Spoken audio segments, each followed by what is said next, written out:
오늘 시간에는 요한복음 14장 1절 이하의 말씀을 가지고 길이요 진리요 생명이니라는 제목으로 잠시 말씀을 증거하도록 하겠습니다.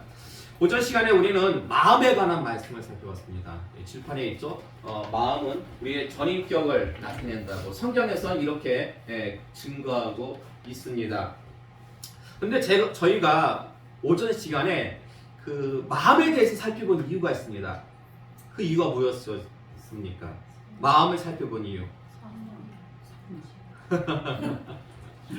네.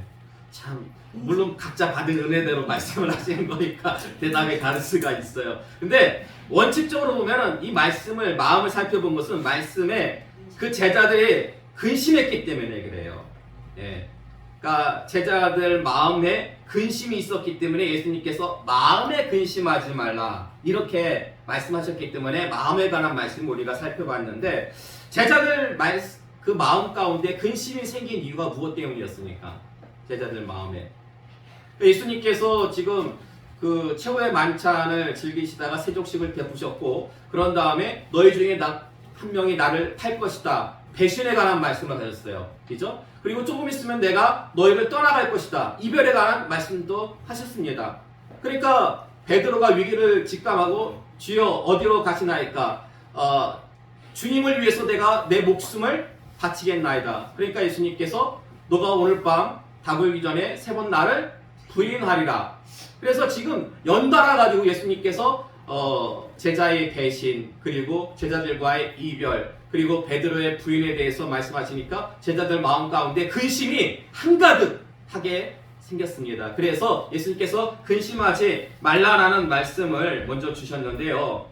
자, 만약에 여러분이 그 예수님과 함께한 제자들이었다면 그 자리에 있었던 제자들이었다면 이 예수님께서 그 주신 말씀 가운데 배신에 관한 말씀, 이별에 관한 말씀, 그리고 그 부인에 관한 말씀 중에서 어떤 말씀이 여러분들 마음 가운데 가장 크게 근심으로 다가왔겠습니까? 어떤 말씀이었을 것 같아요? 여러분이었다면 이건 정답은 없어요. 그냥 여러분이었다면 여러분이 제자 중에 한 명이었다면 노건사님은 어떤 말씀이 가장 근심으로 다가왔을 것 같아요? 배신과 이별과 부인 가운데 이별. 예. 그러면은 우리 또 다른 권사님 최 권사님은 배신. 예. 뭐 답은 없습니다. 예. 베드로에게 있어서는 부인이 가장 큰 근심으로 다가왔을 테고 물론 근심을 하진 않았겠지만 그래도 가장 가슴이 철렁했던 가룟유다 같은 경우는 배신에 대해서 가장 가슴이 철렁했을 텐데 저는 개인적으로 제가 만약에 거기에 있었던 예수님의 제자였다면 이별이 아니었을까라는 생각을 합니다.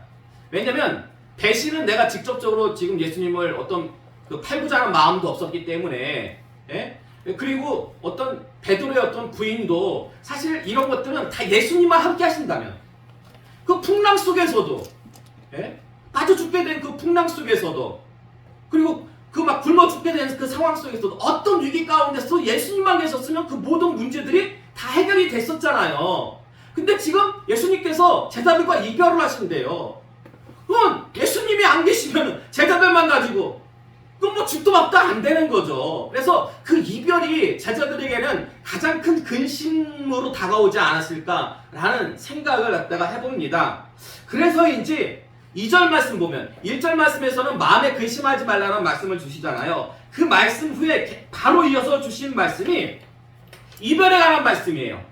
예수님께서 어디로 가신다는 거예요. 이별에 관한 말씀을 하셔요. 근데 2절 말씀 보시면 약간 이해하기가 힘듭니다. 여러분 2절 말씀 보세요. 내 아버지 집에 거할 곳이 많도다 그렇지 않을 너에게 일렀으리라. 내가 너희를 위하여 거처를 예비하러 가노니. 여러분 여기 2절 말씀 가운데서 뭔가 좀 약간 좀 이상한 점 발견 못합니까? 2절 말씀 가운데 뭔가 약간 이상한 거 혹시 못 느껴요? 거처를 예비하러. 예, 그러니까 거처를 예비하러 간다는 말씀이 뭐가 이상해요? 저는 말씀을 보면서 뭐가 좀 이상했냐면 내 아버지 집에 거할 곳이 많대요. 아버지 집에 거할 곳이 많던데 근데 굳이 거할 곳이 많은데 거처를 왜 예비하러 가요? 아버지 집에 거할 곳이 많다고 지금 예수님께서 먼저 말씀하셨잖아요. 그런 다음에 이어서 주신 말씀이 내가 너희를 위하여 거처를 예비하러 간대요. 아니 거할 곳이 많은데 뭐하러 거처를 예비하러 가십니까? 여러분 듣고 보니까 좀 약간 좀 이상하죠? 이 말씀이. 근데 사실 이 거처를 예배하러 가신다는 말씀은 크게 두 가지로 해석을 해야 됩니다. 거처를 예배하러 가신다는 것은 크게 두 가지. 첫 번째는 뭐냐면은 예수님의 십자가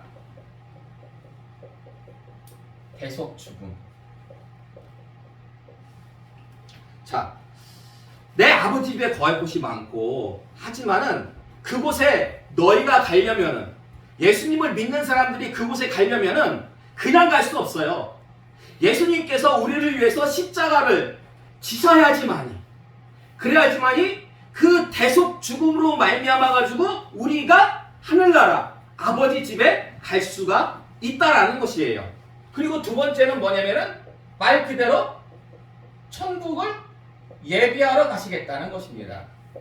이 두 가지 의미로 우리가 이해를 해야 돼요.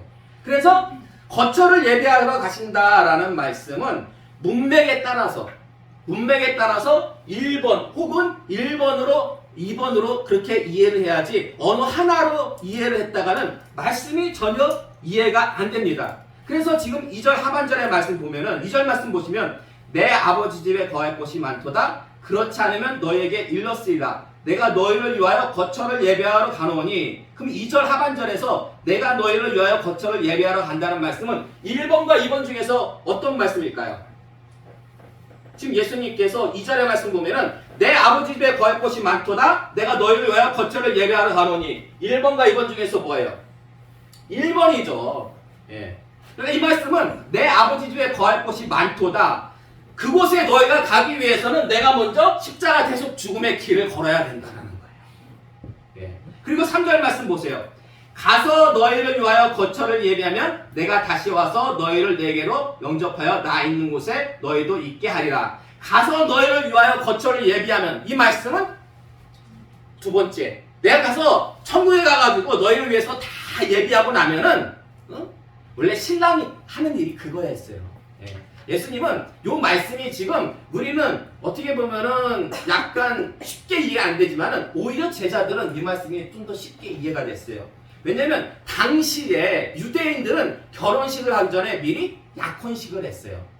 약혼식을 하고 나서 하는 일이 뭐냐면은 신랑이요 자기 집으로 다시 돌아가요. 약혼식하고 신부 집에 와서 약혼식해요. 신부 집에 와서 약혼식하고 신랑이 다시금 돌아가가지고 살집을 신부와 살집을 갖다가 마련합니다. 신부와 살집을 갖다가 이렇게 마련해요. 그래서 살집이 다 마련되면은 뭐 해야 돼요? 결혼식 해야 되죠. 근데 그 결혼식은요, 그 날짜를 갖다가 누가 정할까요? 신랑 아버지가 정합니다. 결혼식 날짜는. 그래서 신랑도 몰라요. 신랑 아버지가 딱 보고서는 이제 아들이 집을 갖다가 거의 다 완성했고 그 외에 다른 준비 여건도 다 준비가 되면 그래서 예수님께서 그날은 나도 모른다. 물론 아시겠지만은 일부러 아들된 위치에서 말씀을 갖다가 하시는 거예요. 아무도 모른다 그날은. 그렇게 준비가 되면은 이제 결혼식 날짜가 정해지면은 신랑이 다시 와요. 신부집으로 와요. 신부집으로 와가 누굴 데려가요? 신부를 데려가야죠. 신부를 데려가는 거예요. 그래서 주님도 이제 천국 거처가 다 마련이 되면은 다시 오셔요. 2000년 전에 초림으로 오셨던 예수님이 이제 천국 거처가 다 마련이 되면은 주님이 오시는 것을 갖다가 뭐라고 해요? 이제 신랑 되신 주님이 재림해가지고 이제 우리를 데리고서는 다시금 어디로 가요? 천국으로 가게 된다. 그러니까 그 당시의 결혼식 풍습이었어요. 그러니까 이 결혼식에 빗대가지고 예수님께서 말씀하셨기 때문에 오히려 이 말씀은 제자들이 이해하기 쉬웠다라는 것입니다. 어쨌든 거처를 예비하러 간다는 말씀은 이렇게 문맥에 따라서 예수님의 십자가 대속 죽음이나 천국을 예비하러 가신다라는 것으로 이렇게 문맥에 맞게끔 여러분들이 이해를 갖다가 하셔야 됩니다. 그런데 4절 말씀 보시면은요, 4절 말씀 보시면은 재차 이해하기 힘든 말씀을 하십니다. 4절 말씀, 내가 어디로 가는지 그 길을 너희가 아느니라. 이게 지금 주님께서 하신 말씀이에요. 근데 좀 전에 그 베드로가 예수님께 물어봤잖아요. 주여 어디로 가시나이까? 예수님께서 이별하는 말씀이니까 주여 어디로 가시나이까? 그 길을 왜 제가 지금은 가지를 못합니까? 분명히 베드로가 물어봤었거든요. 그런데 지금 예수님께서 뭐라고 말씀하시냐면 내가 어디로 가는지 그 길을 너희가 아느니라 이렇게 말씀하시는 거예요. 자, 그래서요 5절 말씀 보시면 도마가 이르되 주여 주께서 어디로 가시는지 우리가 알지 못하거늘 그 길을 어찌 알겠사옵나이까? 이제 베드로가 아니라 도마가 물어봐요. 그 의심 많은 도마가 묻습니다. 근데 이건 참 아주 좋은, 우리가 도마 하면은 그냥 의심 많은 도마 이렇게만 좀 약간 부정적으로 생각을 하잖아요. 근데요 지금 예수님께 묻잖아요. 잘 궁금한 거를. 아주 좋은 태도예요. 왜냐면은요 어떤 학생들이 공부 잘하는 학생이에요? 질문 많이 하는 학생들이 공부 잘하는 학생들. 옛날에 부모님들이 애들 학교 갈 때 뭐라고 얘기를 해요? 예? 질문 많이 하라고 그런 얘기 안 해요. 옛날 부모들은 학교 가면 무조건 선생님 말씀 잘 들어라 이렇게만 얘기해요. 선생님 말씀 잘 들어라. 애가 듣다 말아. 예. 근데 유대인들은 그렇게 안 가르쳐요. 유대인들은 학교 가면 무조건 모르는 걸 선생님한테 질문하라고 가르쳐요. 근데요 듣다만 오는 아이하고 질문하는 아이하고 성적이 완전 차이가 나요. 질문을 하잖아요? 그럼 질문하면 선생님이 답해 줄 거 아니에요? 그럼 그건 기억이 엄청나게 오래 갑니다. 그러니까 질문을 잘하는 아이가 거의 대부분 보면은 공부 잘하는 아이예요. 그러니까 도마가 묻습니다. 도마가 물어요. 아니 주님 저희가 지금 어디 가시는지 모르는데 주님 베드로도 그렇게 물어봤었는데 아니 주님께서는 우리가 어디로 간다고 주님 가시는 길을 우리가 안다고 그러는데 도대체 우리가 뭘 압니까? 그 길을 어떻게 압니까? 근데 여러분 좀 이상하죠? 지금 제자들은요 베드로도 그랬고 도마도 그랬고 예수님 가시는 게 알아요 몰라요? 모르죠. 근데 예수님은 뭐라고 그래요? 제자들이 안 돼요. 누구 말이 맞는 걸까요? 제자들이 정말 알아요 몰라요? 아는 거예요 모르는 거예요? 모르는 거죠. 근데요 이게요 정답을 말씀드리면요 아는데 몰라요. 이게 말이 되나요? 아는데 모른다? 근데 진짜 맞아요. 아는데 몰라요. 무슨 얘기냐면은 지금 예수님께서는 이 십자가 태속 죽음의 길을 갖다가 지금 가셔야 되는 거잖아. 이제 몇 시간 후면은 몇 시간 고별설교 하고 나서 이제 몇 시간 후면은 이제 가룟유다가 그 병정들하고 같이 와가지고 예수님을 갖다가 대제사장들 일행한테 넘기거든요. 그래가지고 몇 시간 후면은 이제 예수님께서 붙잡히시고 십자가 태속 죽음을 갖다가 지셔야 된다라는 거예요. 근데 사실 예수님께서 자신의 십자가 태속 죽음에 대해서 이 고별설교 때만 얘기한 게 아니었어요. 공생의 사역 중간중간에 자신이 이 땅에 오신 목적은 세상의 왕이 되려고 온 것이 아니라 세상에 많은 죽어가는 영혼들을 살리려고 내가 이 땅에 왔단다. 그렇게 예수님께서는 중간중간에 비유로도 말씀하시고 직접적으로도 말씀하시고 여러 번 분명히 말씀을 갖다가 하셨어요. 그런데 제자들은 그 말씀의 속뜻을 이해를 못했어요. 그러니까 보세요. 예수님께서 분명히 말씀을 하셨기 때문에 제자들은 알긴 안 거죠. 근데 이해하지를 못한 거예요. 그러니까 아는데 모르는 거예요. 들어서 그 사실을 알지만은 이해를 갖다가 못했기 때문에 알기는 알게 모르는 거예요. 그래서 예수님의 말도 맞고 제자들의 말도 맞는 거예요. 무슨 뜻인지 아시겠죠? 예.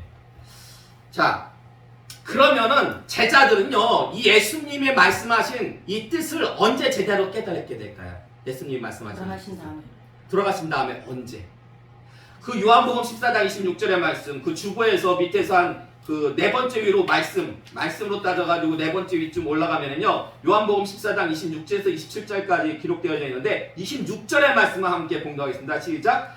보혜사 곧 아버지께서 내 이름으로 보내실 성령 그가 너희에게 모든 것을 가르치고 내가 너희에게 말한 모든 것을 생각나게 하리라. 아멘. 그러니까요 이 깨달음을 마음이 주장하잖아요. 깨달음을 마음이 주장하는데 이 마음을 주장하는 것은 또 성령님이시잖아요. 그러니까 진리의 영이신 성령님께서 오시면 지금은 제자들이 온전한 깨달음이 없어요. 근데 성령님께서 오시면 온전한 깨달음을 주셔가지고 제자들이 그때 예수님께서 왜 그런 말씀을 하셨는지, 그래서 그런 말씀을 주셨구나 라고 온전히 깨달을 수가 있다라는 것입니다. 그래서 베드로전서 1장 10절과 12절의 말씀 볼까요? 맨 마지막에, 주보 맨 마지막에 베드로전서 1장 10절과 12절의 말씀 함께 공독하겠습니다. 시작. 이 구원에 대하여는 너에게 임할 은혜를 예언하던 선지자들이 연구하고 부지런히 살펴서 이 섬긴 바가 자기를 위한 것이 아니요 너희를 위한 것이니 계시로 알게 되었으니 이것은 하늘로부터 보내신 성령을 힘입어 복음을 전하는 자들로 이제 너희에게 알린 것이요 천사들도 살펴보기를 원하는 것이니라. 아멘. 여러분, 베드로전서는 누가 쓴 걸까요? 누가 쓴 서신이에요? 베드로가 쓴 서신이에요. 우리가 말씀하시기에는 그냥 서신이라고 하지만 솔직히 그냥 설교예요, 설교. 베드로가 쓴 설교예요, 설교. 그런데 보세요. 성령이 임하기 전에는 이제 예수님께서 이 땅에 오신 목적도 제대로 깨닫지 못했어요. 베드로가 예수님의 수제자였는데 예수님께서 당장 몇 시간이면은 이 세상을 오신 그 목적을 달성하기 위해서 십자가 죽음을 그 길을 가셔야 되는데 수제자의 베드로는 그거 제대로 깨닫지 못했어요. 근데 성령이 임하고 나니까요. 베드로가 무엇을 깨닫냐면 구원의 신비에 대해서 깨달아요. 여러분, 이 구원의 신비는요, 천사들도 살펴보기를 원하는 거예요. 이게 무슨 말씀이냐면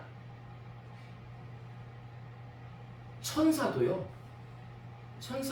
구원의 비밀을 온전히 알지 못해요. 천사도. 그래서 천사들이 하는 일이 있습니다. 천사들이 하는 일이 그 중에 한 가지가 뭐냐면요, 여기서 같이 와가 예배드리는 거예요. 그래서 여러분 눈에 지금 보여요, 안 보여요? 여러분 눈에는 안 보이죠? 안 보이는데 이 자리에 누가 있어요? 천사들이 있어요. 이 자리에 천사들이.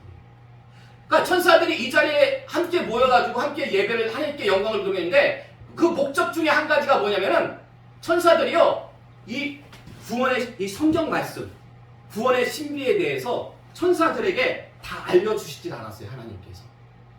그래서 성령이 우리 가운데 임했을 때, 특히 목사님에게 함께 임함으로 말미암아 목사님이 그 깨달은 바를 갖다가 증거할 때에 그 천사들도 여기서 함께 그 깨달음을 갖다가 얻는 거예요. 여러분, 이런 말씀 처음 들었습니까? 아니에요. 성경에 다 나와 있는 말씀이에요. 언젠가 제가 한번 기회 되면은 그 천사들이 왜 여기서 함께 예배를 갖다가 드리는지에 대해서 그게 다 성경에 나와 있는 말씀이에요. 그래서 실제적으로 기도 많이 하시고 특별히 영적으로 큰 은혜를 받으신 분들은요, 종종 그게 보인대요. 예배 안에서 예배를 이렇게 드릴 때에 목사님이 이렇게 말씀을 증거하실 때 천사들이 거기서 그 말씀을 갖다가 이렇게 전달해 주는, 여인들에게 저도 들은 말씀이에요. 그런 게 처음에는 막 이렇게 누비면서 저분들은 누군데 목사님이 말씀 증거하시는데 옆에서 저렇게 왔다 갔다 하나 분주하게 막 이렇게 딱 보는데 나중에 알고 봤더니 그분들이 천사였다고 그렇게 고백하는 내용 또 제가 직접 들은 경우가 있어요. 어느 목사님에게. 그렇기 때문에 천사들도, 그러니까 보세요.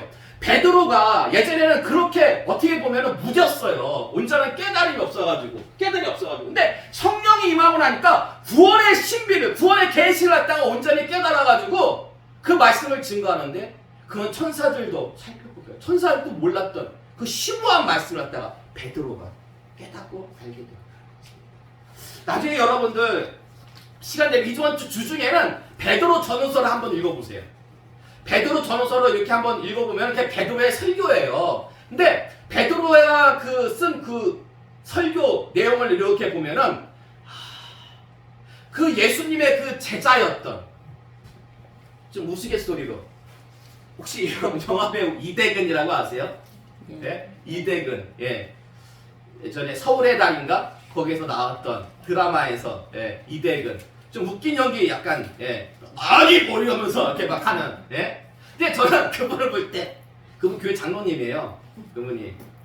근데 꼭 베드로 같다라는 생각이 들어요. 하는 행동이. 뭘 하면서 이렇게 막 제 상공하고에도 나오고 그랬었어요. 예전에 보면은. 막 가다가 또 실수하고 나서는 이렇게 하고. 그러니까 베드로가 그런 모습이 종종 있어요. 보면은 막 앞으로 나설 때는 생각 없이 막 나섰다가 주님이 칭찬하니까 막 우쭐해가지고 막 주님의 그 사역을 갖다가 본의 아니게 방해해가지고 사탄아트로 불러더라 막 이런 말까지도 들은 하여간 참 굉장히 특이한 분이에요. 그분이 베드로라는 분이. 근데 보세요, 그분이 얼마나 깊이가 있어졌는지. 저는 그 베드로 전후서를 보면은 사실 베드로는 별로 그렇게 배운 분이 아니잖아, 어부였기 때문에. 반면에 사도 바울은요, 오늘날로 말하면 서울대 출신이에요. 가말리아 학파에서. 그리고 누구보다도 인정을 받았던 사람이에요.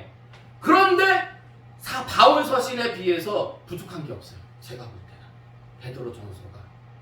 그러니까 바울 서신은 약간 신학적인 깊이가 있어요. 근데 베드로 전후서는 신학적인 깊이와 더불어서 신앙적인 깊이가 있어요. 신앙적인 깊이가 있어요. 좀 더 인간미가 있어요, 베드로 전후서가. 그래서 여러분 한번 이번 주에는 한번 이렇게 쭉 읽어보세요. 아, 베드로가 이렇게 변했구나. 성령 받고 나서 야, 이렇게 깊이 있는 깨달음을 얻고 이렇게 깊이 있는 사람이 되었구나. 깨달음이 깊을수록 그 사람이 깊어지는 거예요, 여러분. 나중에 한번 직접 한번 이번 주간에 한번 시간 되시면 읽어보시기 바랍니다. 자, 이제 마지막으로 6절 한번 말씀 보실까요? 마지막으로 6절 말씀. 6절 말씀 우리 함께 봉독하겠습니다. 시작. 예수께서 이르시되 내가 곧 길이요 진리요 생명이니 나로 말미암지 않고는 아버지께로 올 자가 없느니라. 아멘. 자, 이 말씀 너무나 유명하신 말씀이에요. 내가 곧 길이요 진리요 생명이니. 근데 앞뒤는 다 잘 몰라. 왜 어떤 상황 가운데서 이 말씀을 주셨는지. 근데 이제 여러분 자세히 알게 된 거죠. 지금 이 앞뒤 상황을 갖다 놓고 보니까 이게 고베솔 교회 초도 부분에 나오는 거고, 제자들의 마음 가운데 근심이 많이 있었을 때고, 제자들이 예수님께서 어디로 가는지 그 길을 잘 몰랐을 때 주신 말씀이 내가 곧 길이요 진리요 생명이라는 말씀이구나. 이때 주신 말씀이구나.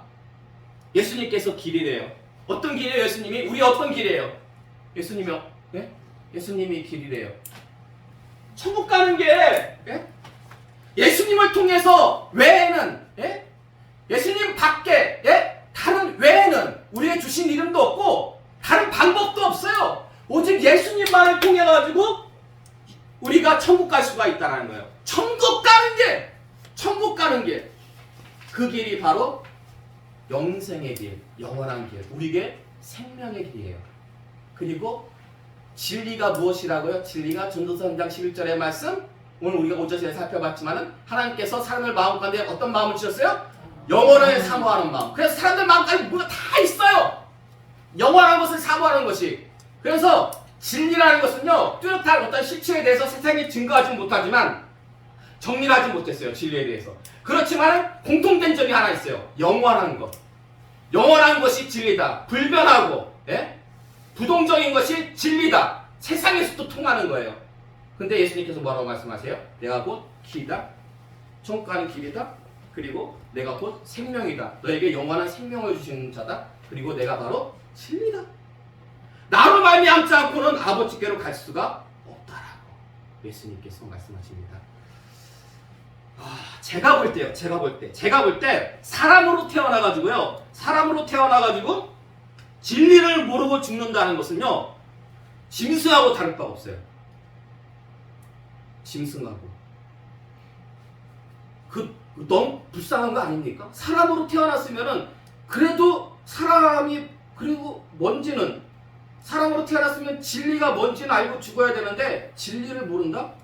그건 너무나 불쌍한 거예요. 근데 그보다 더 안타까운 게 있어요. 그게 안타까운 게 뭐냐면 진리를 알았어요. 교회를 다니고 진리를 알았어요. 근데 진리 알았는데 중요한 것은 알면서 그치는 것이 아니라 어떻게 해야 돼요? 예수님이 그 길이잖아요. 그럼 어떻게 해야 돼요? 그 길로 가야 되잖아요. 근데 그 길로 안 가는 거예요. 진리를 알았음에도 불구하고 그 길로 안 가면은 천국 못 가요. 대표적인 어떤 신자예요? 가라지 신자, 염소 신자나 가라지 신자. 진리를 알지만은, 예수님이 진리라는 것을 알지만은 그 말씀에 순종하지 않아가지고 결국 천국을 갔다고.